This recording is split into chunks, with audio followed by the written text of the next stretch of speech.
It's Phil's Pop Culture Podcast. Watching television. A dynamite place to be. Dynamite!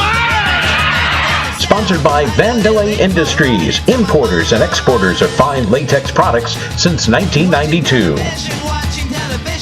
And now, the man who taught Frank Burns how to eat worms, here's your host, Phil Kahn.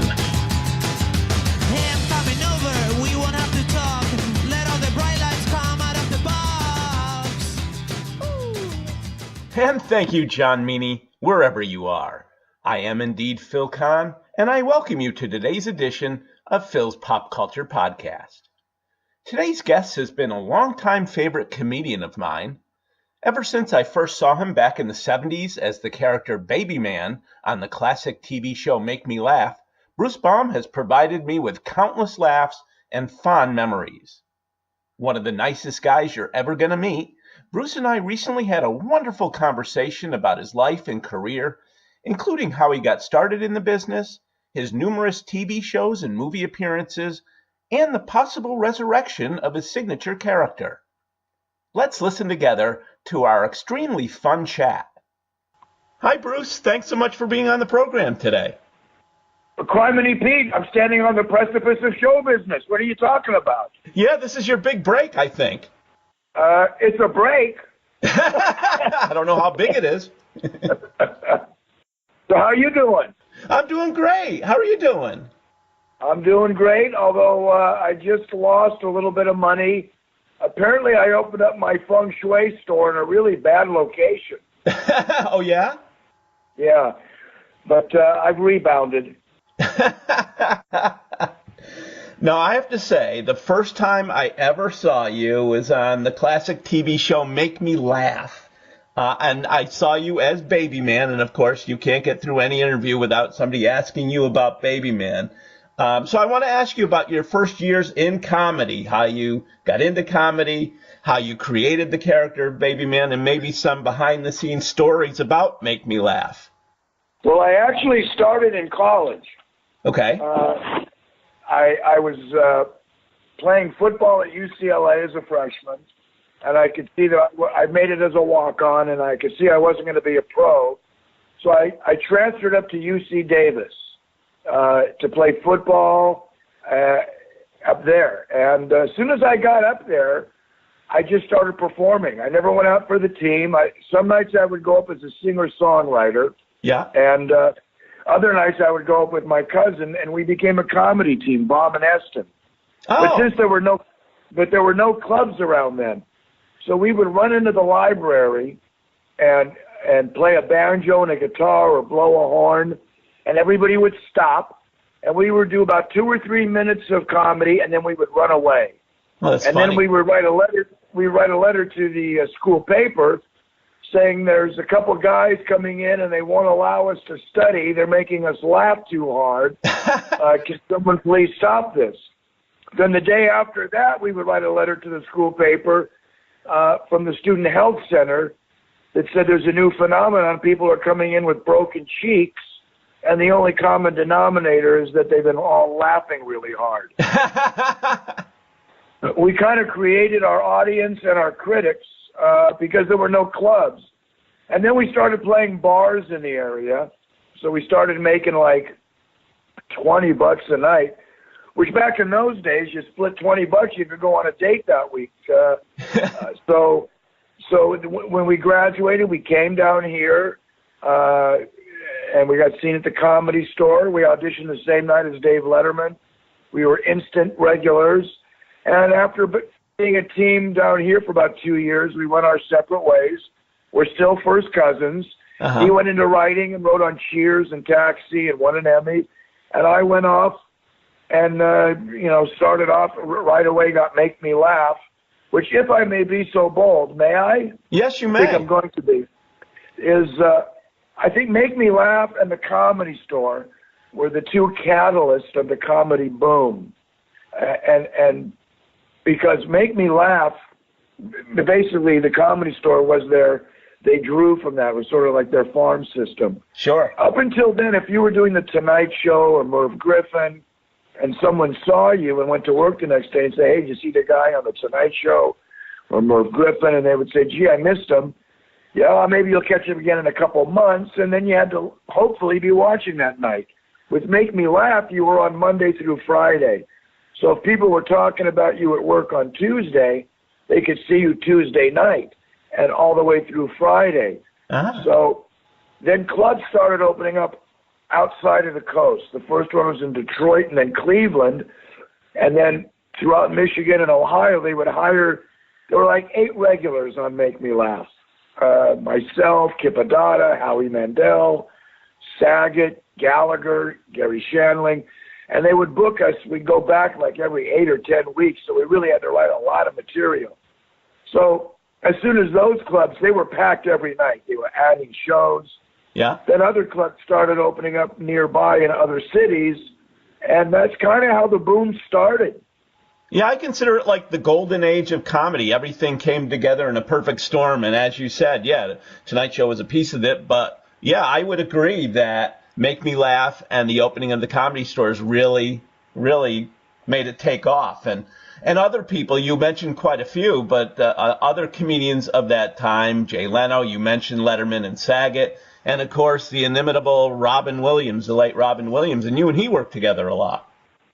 A lot. As a matter of fact, I met Robin the same week as my wife and I got together. Really? And this was in 76. I'd met my wife a couple of times. We never really, and then she was living we were in La Jolla. I was part of Baum and Eston, and we were playing in La Jolla, and I was kind of hitting it off with my wife. She was staying with a friend for the summer down there. And Mitzi Shore, the Comedy Store owner, called and said, hey, listen, there's a guy from San Francisco area. He's going to audition at the store next week. Can he come down there and work out a little bit? So we said, sure. So Robin came and stayed in the condo with us. And, you know, over the week, we hung out for the week. He would go on. And at that time, he had a bit where he would come on and talk what sounded like Russian. He started so nobody understood what he was saying. And that was funny. And he had a few other bits. And we hung out for the week. And then the following Monday, I popped into the store while he was there, and he auditioned. And he became a regular right away. And the rest is history. And part of that history is, you know, while I was at the Comedy Store through 76 and 78, I was also working towards a graduate degree at UCLA in film. So Robin and Letterman, those guys were all in my student films before they were big. Matter of fact, I think the day we shot Robin's, they just picked up Mork and Mindy that morning from his guest starring role off of Happy Days. Oh, yeah. So my student films are low. Matter of fact, I'm putting together a series. Yeah. I probably have enough for 4 or 5 shows called Bruce Baum's Personal Stash. Oh. And it's all the sketches I've done that I own. Yeah. I don't wait to get green lit. If I want to shoot something, I shoot it. I kind of shoot on. I'm a painter that paints on the canvas he can afford. Sometimes it's video, sometimes it was film. But I've got lots of stuff with George Carlin and Saget and Slate. I've got the Adventures of Babyman movie. I've got sketches I've shot over the years. And I'm putting them all together. They're kind of unseen. And those will be in Bruce Baum's Personal Stash shows. Oh, that is great. So you actually kept all the student films then? Well, not just that, but over the last 20 or 30 years, I've shot a lot of stuff on my own. So if I'm not on a show, that doesn't mean I'm not shooting. So there's a lot of stuff I have that's current and a lot of stuff that's older. It's kind of like a comedy archaeological dig. There's a lot of people before they became big. Yeah. And a lot of people that will become big. Now, I've seen a lot of this good stuff on your website, Laugharoo. You've shown some of those clips. Right. We just did a little moving around of some stuff there. So, yeah, if you go to laugharoo.com, that's most of the stuff I did at Fox and ABC. I was on Comic Strip Live and Sunday Comics as their resident filmmaker. And then I went over to America's Funniest People for 2 years and did the same thing there. So some people may remember the sketches, Dimples, the Cow, and Bruce. That's also up on Laparoo.com. It's a cow, but it's kind of like Lassie. It catches frisbees, it rappels down cliffs, and it's a hero cow. Oh, I love Dimples. He's great. He's my hero. So getting back to Babyman, what was the genesis of Babyman? Well, it's funny. This was way back in the days of the Westwood Comedy Store, which in its time, it's not there anymore. Probably that and the Cleveland Comedy Club were probably the two hottest rooms that ever existed, at least for me. Mm-hmm. They were just, yeah. So I was trying to think, what would be funny? And I thought me in diapers, and I thought, well, I'll do Babyman, but I can't walk up like that. So I worked out a bit where I started out doing an impression of a stand-up carrot. And I would go into a large orange bag.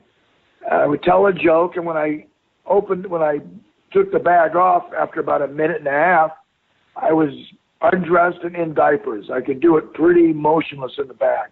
Okay. So the first night I did it was just an experiment. And it just so happened Sissy Spacek and Piper Laurie were in the audience. Oh. And the place went bananas. A much bigger reaction than I ever expected. Yeah. And so I had to go home and go, geez, now I got to write a bit around it. I mean, the original, I exposed it. I had a couple funny lines, and then I put my clothes back on. But it became such a huge thing that I had to write a bit around it, and I eventually wrote a comic book, coloring book into a movie. As a matter of fact, talking about the Cleveland Comedy Club, there was one night back in the heyday of the comedy boom and Babyman, I went into the bag as the stand-up carrot. Now, I can't see the audience for about a minute and a half while I'm getting undressed telling jokes. Yeah. When I came out of the bag, the entire audience was in diapers. So they were all standing up, and I couldn't stop laughing. But yeah, so it kind of started out and kind of grew from there. As a matter of fact, if you go to Amazon and search Bruce Baum, The Adventures of Babyman, or probably just Babyman, it's a coloring book and a comic book. It's black and white. It's a color cover, but it's The Adventures of Babyman. It's how Babyman was created, his first villain, and how he conquered the villain. Ah. So that can be gotten, as well as, if I may be so bold, and I think I'm going to be. I'm not going to stop you. I've also got a book. If I may mention, if anybody's familiar with Letters from a Nut, Yeah. it was written under the pen name Ted L. Nancy. Yep. And regardless of what you've heard or who you've heard it from, I am the co-author. I am half of Ted Nancy. And if you went to brucebaum.com and clicked on the top of the page which says Jerry Seinfeld situation, you'll see the story of how my ex-partner and Jerry Seinfeld are trying to exclude me from the credit, and yet the evidence I present, I believe, is overwhelming. Yes, I've seen that evidence, and I agree. It's, irrefutable. Yes, and there were a number of people who saw us writing the book. But I've written another book since then. Oh, yeah? Under my own name, and you can get it on Amazon. Mm-hmm. It's called On Hold. And I only wrote it when I was on hold on the phone. So I wrote it, edited it, did everything while I was on hold. So some of them are very short little, thoughts. Things like, I believe the Bible says an eye for an eye and a tooth for a tooth. But what happens if you get beat up by a blind, toothless guy? That's great. So, but then I've also got stories. I've got fairy tales. And then I've got fairy-less tales where there's no fairies at all. And if I may, I guess if this were a movie, I'd try to show a trailer. But since it's a book, if I can read a couple of short little things. Please. They're short, but we'll consider it a verbal trailer. Okay, go for it. Okay, this is called Hermits Unite. It's Hermit Fest is on. I've got one guy coming, so we're sold out. Act now and sign up for next year before someone else does. So that's that one. Now here's another little thought that I had while I was on hold. Okay. And some of these are longer. Actually, my anger at the people, I'm making jokes while I'm on hold. But Larry and Joan both had multiple personalities. Ironically, all of their personalities dated each other. And together, the two of them raised a number of different families. Their offspring inherited the same syndrome. So my question is this.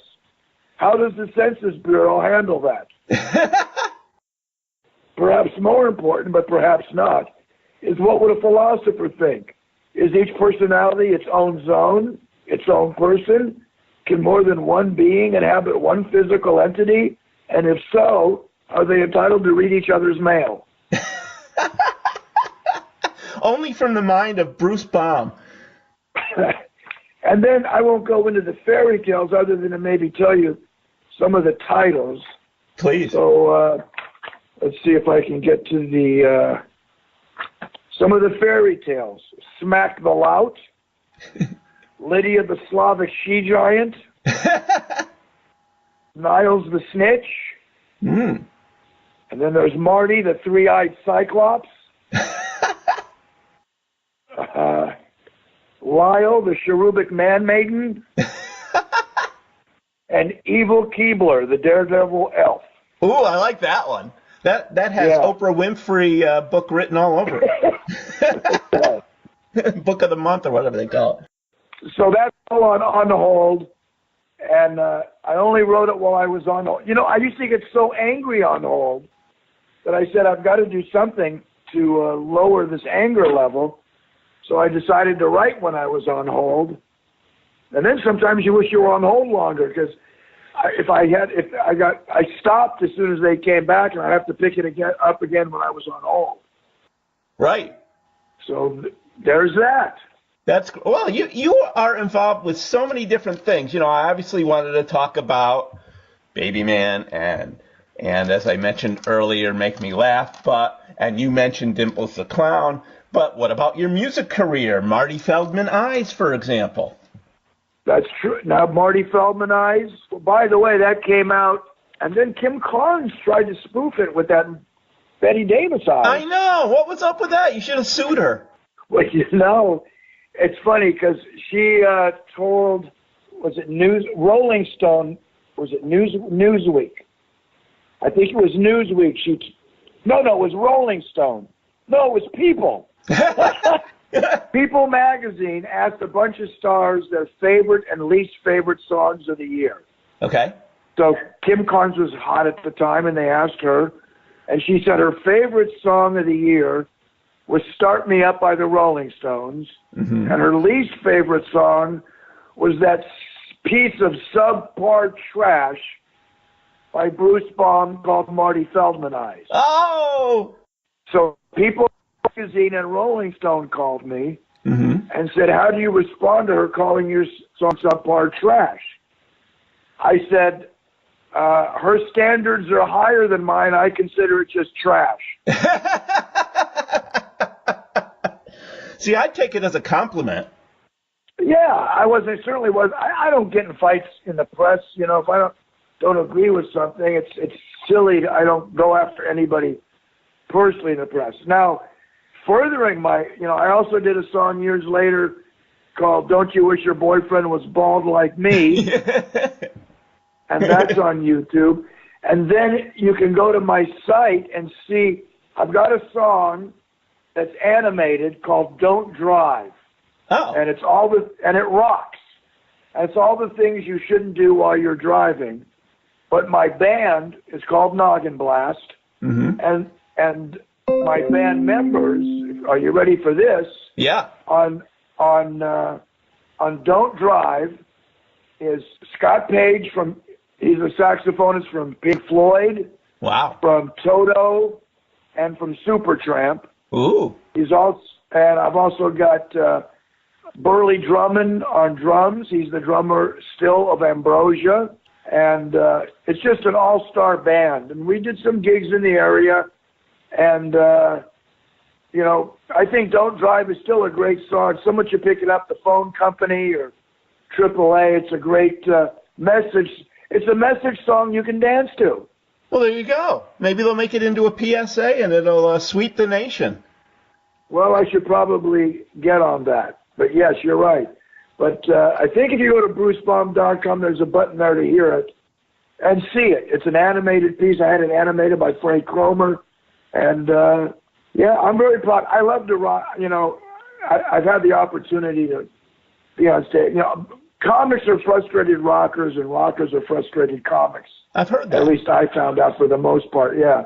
Yeah. So I've had a chance to be on stage with Joe Walsh and, you know, open up for Ringo. And so it's those gigs are always a blast. Have you ever gone on stage with your lookalike, David Crosby? No, and he called once. I was on the radio in Santa Barbara, and they were headed to L.A. They were playing the Universal Amphitheater the next night, and said we could play a joke on the crowd, but I had to catch a plane to Chicago the next morning. Oh. I did do a No Nukes benefit years ago with Graham Nash.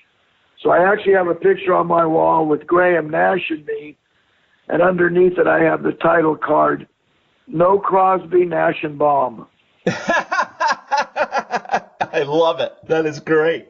We'll have to work on you and Crosby and getting the two of you together, although I know you've done several little skits, David Crosby Gone Wild. I saw that on Lafaru. Right. It's funny. I've had people that wouldn't believe that I wasn't him. They think I'm being an asshole, you know? So, especially if I've gone to see Neil Young a couple times and Steve Stills. Or if I go to a show with like the Eagles, everybody thinks I'm David Crosby. Everybody asks where I'm going on stage. Mm-hmm. So, but there's been a couple times where he's been mistaken for me.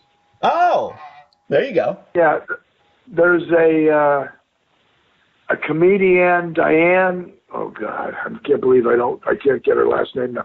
But we had just worked together on Comic Strip Live. Yeah. And she was at the airport about the time David Crosby, I think it was after he got his motorcycle accident. So he's being wheeled off of a plane in a wheelchair. And this is her telling me the story. She goes, I see you getting wheeled off the plane. And I go, hey, how you doing? She goes, and you looked at me like you had no idea who I was. She says, so I walked over you and I said, how dare you? F off. We worked together last Saturday night. Now you pretend you don't know me, you mother effing. And she goes, and as soon as he got wheeled away, someone walked over and said, why are you so mad at David Crosby? She goes, oh, my God. And she went to try to find him, and he was gone. Oh, that's great. She told off David Crosby. That is terrific. I love it. But I've had people try to sell me a light show, and they wouldn't believe that I was not David Crosby. I'm the keeper of his reputation. Right. Because I could go out and do something naughty, and he'll get the blame. There you go.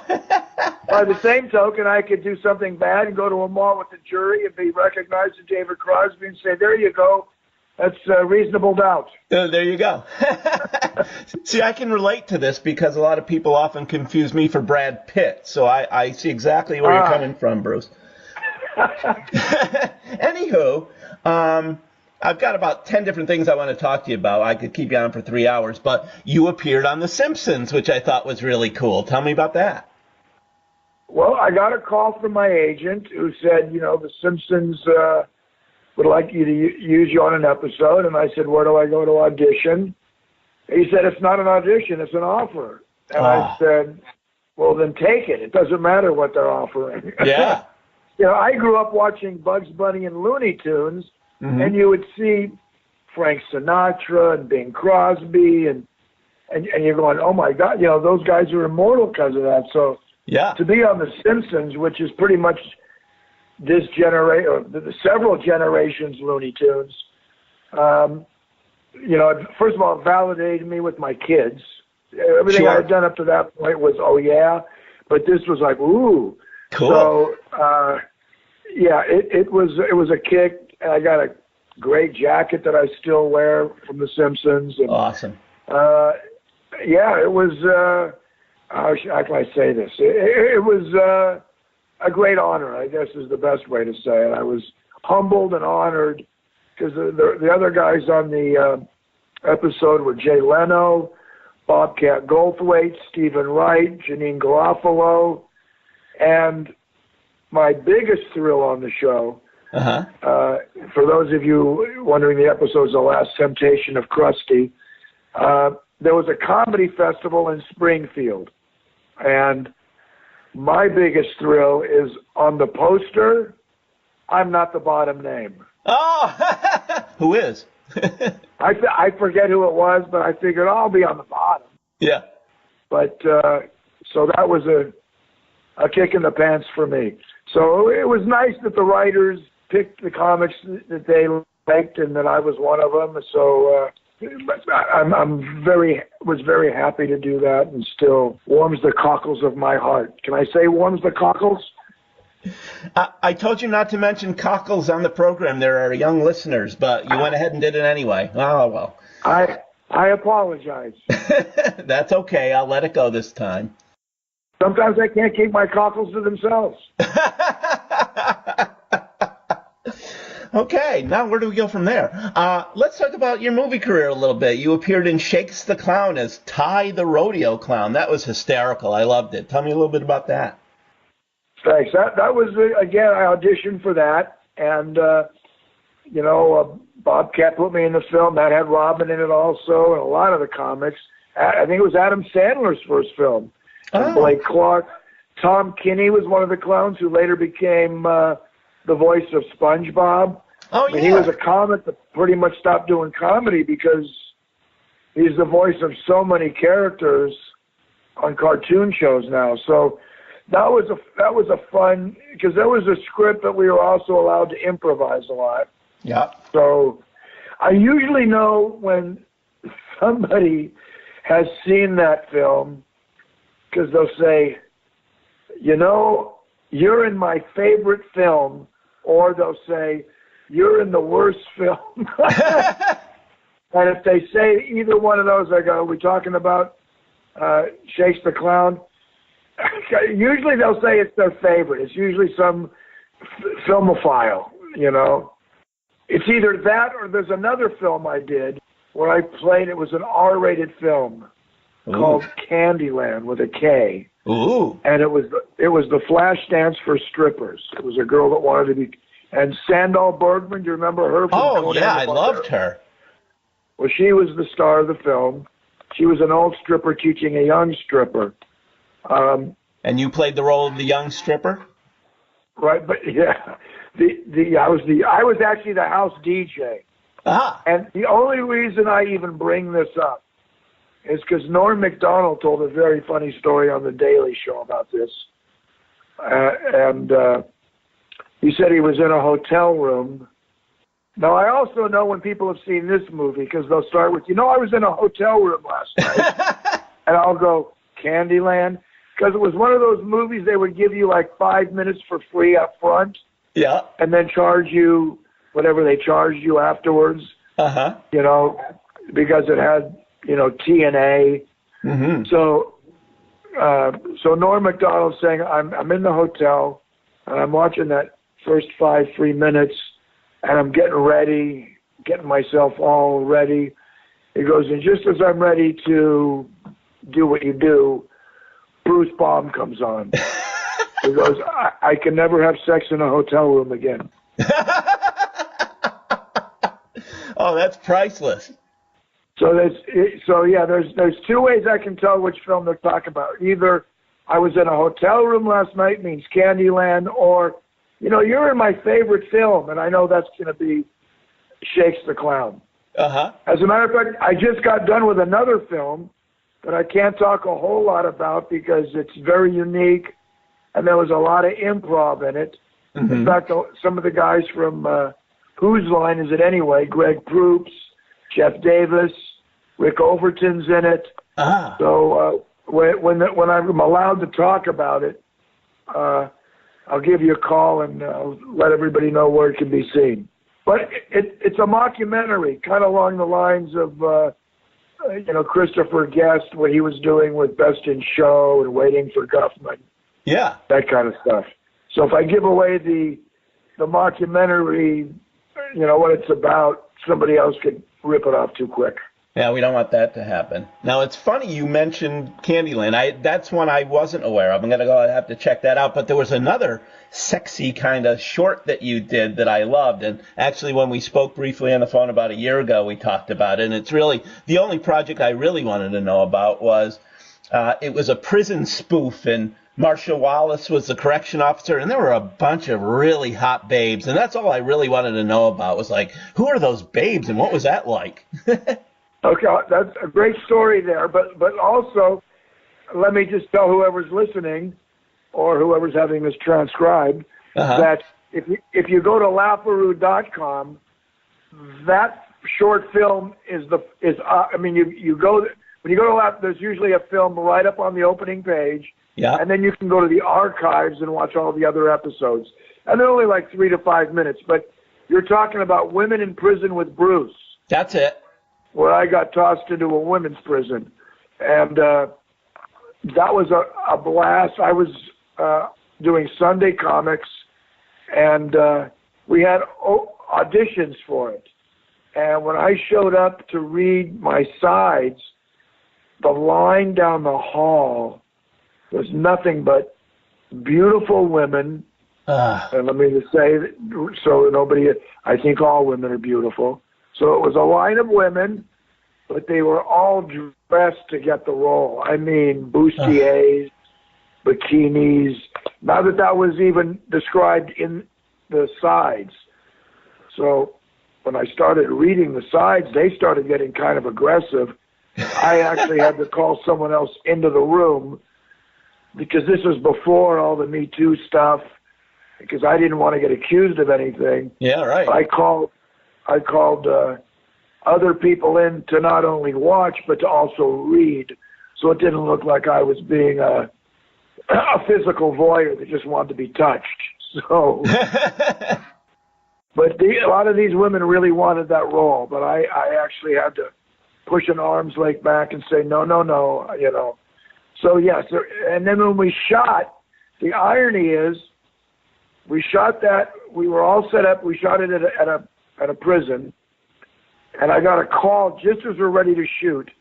They had aired an episode of 90210 the night before, where one of the girls, I guess was the main one, lost her virginity, and the backlash was so strong. They called on the set and said, "You've got to tone this down." I couldn't. I said, "I'm in the middle of shooting. You've seen the piece. How do you tone that down?"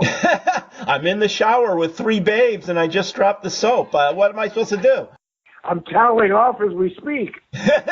So it went out as it was supposed to, but I got a call just before that said tone it down, and basically there was no way you could. So anybody listening to this, if you go to laparoo.com, it's up there right now. And Marcia Wallace, for those of you that don't know, she's the voice of Mrs. Crabapple in The Simpsons, and she was also the receptionist in the original Bob Newhart show. And you'll recognize her as soon as you see her because she's been on everything from Hollywood Squares and Match Game and Super Password. Oh, yeah, she's that wild redhead, and unfortunately we lost her a few years ago, but she was terrific. Yeah, and she's wonderful. When I called her, it was a yes right away. It was no, let me talk to my agent. It was, so she's just a wonderful, wonderful person. Yeah, big loss to the comedy world. Boy, that little film sounded like it was a very difficult situation to live through with all the sexual undertones and stuff. I really feel for you, Bruce. Yeah, I should have that kind of difficulty every day. You and me both, kid. Now, one thing I want to know, what's going on now? You alluded to some things you can't really talk about. You talked about some books. One thing I had suggested to you, I don't know, way back when I first found LaFaroo. And by the way, I have a link to LaFaroo on my website, so people can click on that to visit it. But one of the things, I sent you an email saying, hey, are you ever going to resurrect Babyman? And I said, maybe the hook is he can now be like Geriatric Man, an old man, but he'd still get to wear diapers. And you said, well, I've got some other projects I'm working on, but you never know. So I'm pitching that to you again. What do you think? I like it. I've actually been thinking a little bit about Old Man. Okay. So you have Baby Man and Old Man. And yes, I guess it would still look this. It's Baby Man with Medicare. But yeah, I have. I'm deep in consideration on that. Oh, good. And Baby Man, I will, also I'll probably have an episode of Bruce Baum's Personal Stash that will just probably be mostly The Adventures of Baby Man, which was shot years ago and has lots of comedy stars in it. So yeah, I am definitely considering it. Oh, good. I'm glad to hear that. You can't pass that by. It was an iconic role. Tell me, do you like Old Man or Elder Punk? Ooh. Well, it's got to have man in it, doesn't it? Because there's baby. Well, how about Elder Punk Man? There you go. Bingo. Go with it. It could also be Elder Man. Maybe that sounds better than Old Man. Oh, I like that. I said Geriatric Man, but Elder Man. I like that. It's funny. My mom, she's like 89, and she's in great shape. Yeah. But when she was like 82 or 83, she had some problems, and I said, Mom, you should go see a doctor, a geriatric doctor. Mm-hmm. She said, I'm not a geriatric. I said, Mom, pretty much anybody over 65 is considered geriatric, and it just means the doctor specializes. He sees the kind of problem you have a lot. She says, I'm not a geriatric. I said, I'll tell you what, Mom. Call the doctor, tell him you're 84 and that you're not a geriatric. I think that'll get you in sooner. Too funny. Well, that reminds me, there is one serious thing I wanted to ask you about. I know you battled cancer, but fairly recently you announced that you're cancer-free. How's your health, Bruce? My health is great. That's one of the reasons I had to stop Noggin Blast for a while, is because I had head and neck cancer, and I had radiation for about 7.5, 8 weeks, and then 1 day a week of light chemo. And I was very fortunate. I beat it. It's gone. I've been cancer-free. They said to consider myself cured. It's been about 5.5 years, 6 years. That's great. And but let me also say, I say this whenever I get a chance, so I hope this is a chance. Please. And this is, I guess, anybody else's prerogative. I don't know what their beliefs are. When I first found out that I had cancer, they prescribed about 3 different prescriptions for me. Mm-hmm. And you know all the side effects those things have. They'll say, take this, might lead to this and that and this and that. And so I'm not really big on pharmaceuticals. I did mention to my radiologist, I mentioned to all my doctors, but my radiologist, I should let you know that I do smoke pot. They said I've never smoked tobacco, but mm-hmm. I did work rooms for years that everybody else did. You'd have to have jokes for like the clouds going by. Sure. So, and there's another way you can get it, and that's the way Michael Douglas got it. I think he talks about having oral sex. I just don't know if he would have talked about it if he was married to Golda Meir. Right.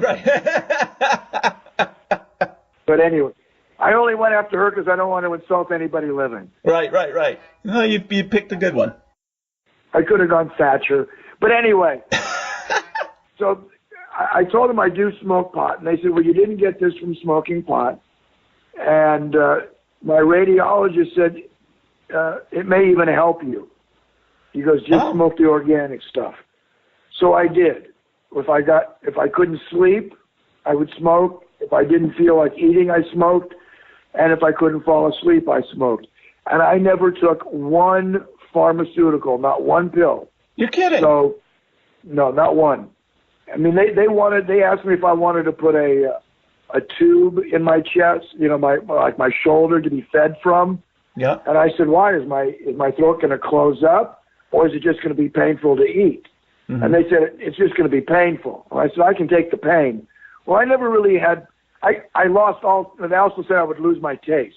I said, does that mean I'm going to come in with like striped pants and a polka dot shirt? I did lose all my taste, but I could still chew and swallow. I had no problem doing that. So I'd walk in for my treatments, and everybody else is like drinking out of straws, and I'm chewing on a beef wrap, which I've cut back on my beef. But at that time, they told me eat as much as you can. So I never took the tube. I never, all I did was if I needed something, I smoked pot. And these states that don't allow it, there are medicinal purposes, just like there are for opiates. And it's wrong. I know there's people who could use the CBD oil to stop seizures. In fact, someone in my extended family was having seizures like 3 times a week. And we told them about the CBD oil, and they asked their doctor, who said, give it a try. The seizures are gone, down to like 1 a year.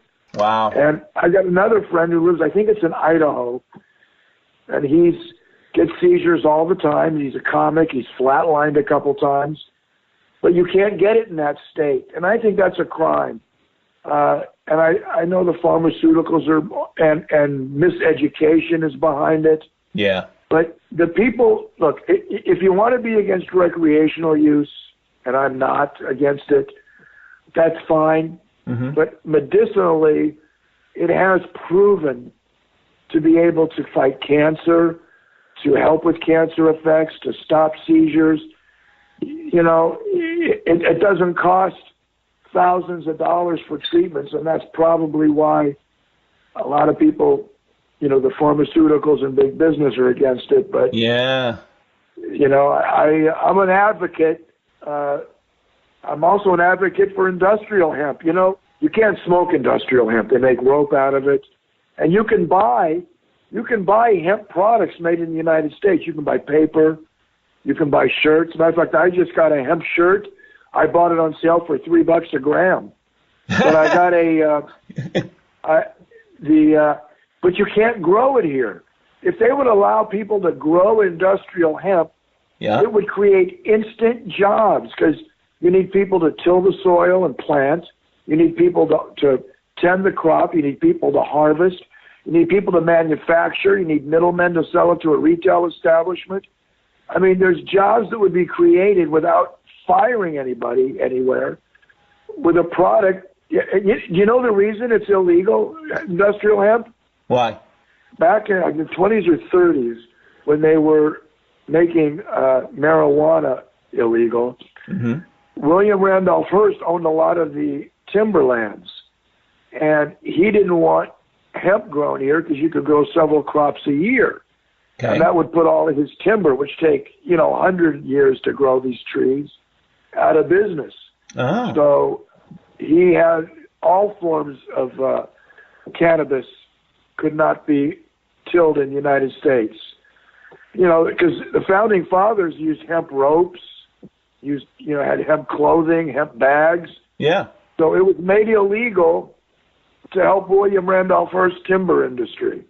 So at the very least, there should be bipartisan support, at least for industrial hemp, because it creates jobs. Sure. I hope I didn't get too serious there. No. I think you need to run on this platform. Maybe challenge the president. You'd have my vote. Well, I may run for something in 2020. I'm not sure. I won't be president. I got to do something that maybe locally for Congress or state legislature. But my party's. I'm going to be an independent. My new party's called the Solutionists. Ooh. We don't care where the idea comes from, because I think there's the Democrats and Republicans. It's at the point if a Republican thought of it, or a Democrat doesn't like it, and vice versa. True. So, I would have brought up, even though it's over now, but during the government shutdown, why didn't the banks come out and say, you know what, until this is over, we'll give everybody an interest-free loan to pay back when you get your check, because you guys bailed us out about 8-10 years ago when we could have all just disappeared. The American public bailed us out. So knowing that they were going to get their checks, but their landlords and their utility companies weren't accepting that letter that was sent, they should have stepped up. And if they were federal employees, should have returned the favor. I never thought of that. That makes so much sense. And I guess that's why it didn't happen, because it makes too much sense. Another idea I have is, these students that can't speak English are a big problem in our schools because it slows the classroom down. And I think what they should do, you team up somebody who doesn't speak English, be it Spanish or French or Asian, Chinese, Japanese. You team them up with an English-speaking student. Yeah. At whatever grade they're in, whether it's kindergarten or whether they enter our schools in the 10th grade, and they both teach each other's language. Ooh. Not grammatically, but how to converse.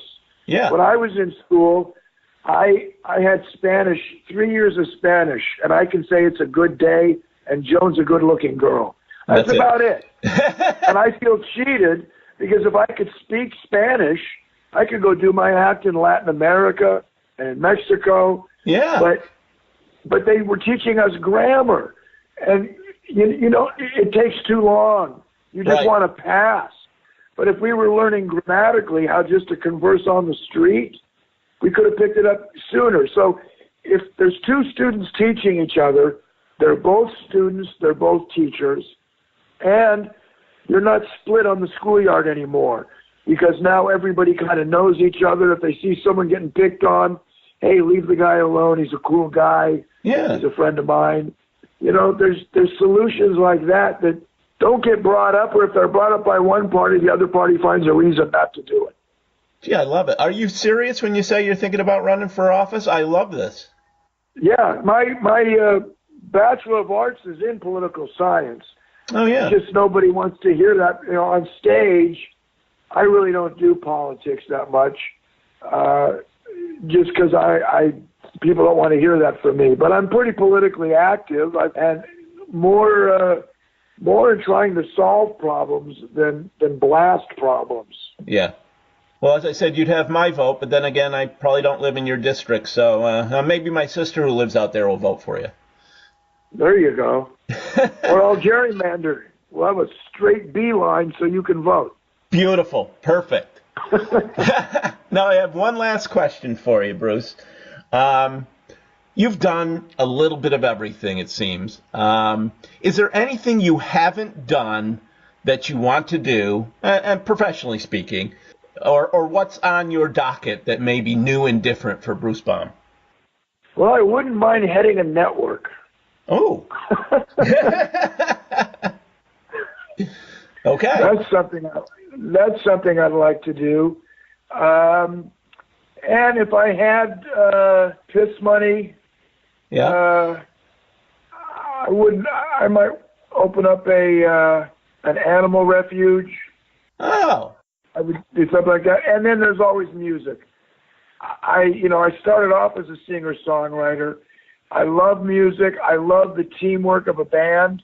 Yeah. As a matter of fact, what got me into comedy, I was playing a place in the San Fernando Valley. This is before I was doing comedy.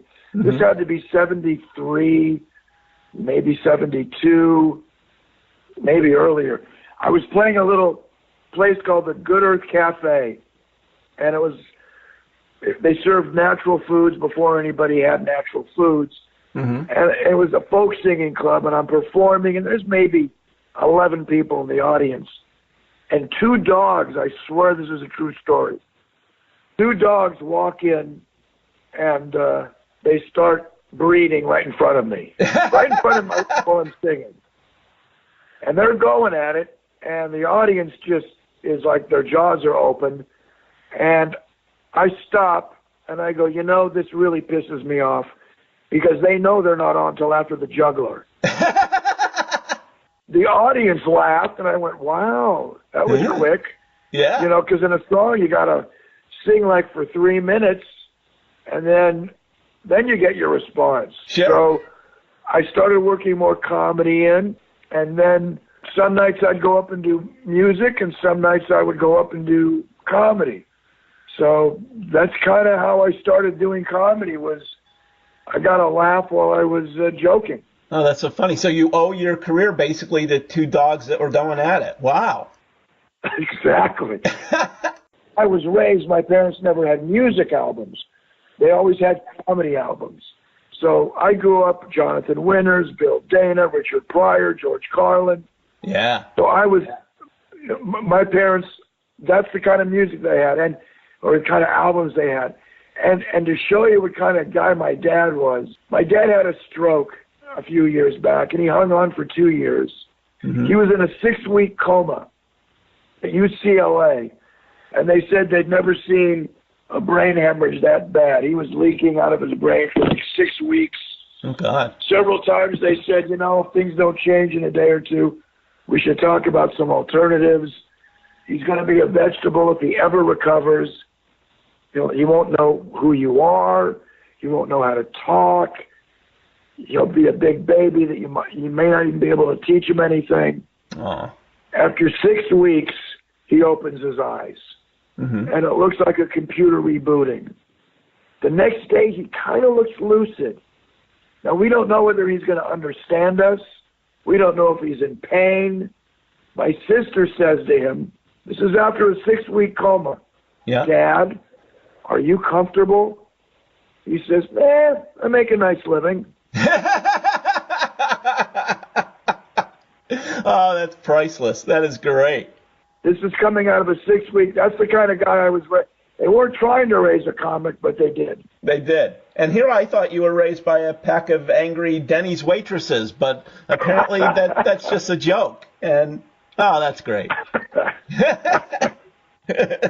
Well, Bruce, this has been a blast. This has been a long time in the making. We seem to keep missing each other, and then the one time I did get you, we had technical difficulties. So this has been a real thrill. I've been waiting to have you on the show forever. I'm so happy you've had a clean bill of health so you can continue entertaining not only myself, but my listeners and the whole rest of the world. You've made the world a richer place with your comedy, my friend. Oh, you're making me blush. That's what I was hoping to do. All right, well, thank you. I had a great time, and when those movies can be talked about, hopefully we can talk about them. I'll hold you to it. That would be terrific. Stay well. Super. You too. Happy everything. You too. I'd like to thank today's guest, comedian Bruce Baum, for a truly fun conversation. Bruce, I hope you still fit into those diapers, my friend, because I can't wait to see you as Elder Man. Until then, continued good health and all the best. Watching television, watching television. We hope you've had a dynamite time listening to this edition of Phil's Pop Culture Podcast. Join us again next time for another stroll down memory lane. Until then, let's be careful out there. Watching television, watching television. Watching television, watching television. Hey, I'm coming over, we won't have to talk. Let all the bright lights come out of the box. Ooh. Watching television, watching television.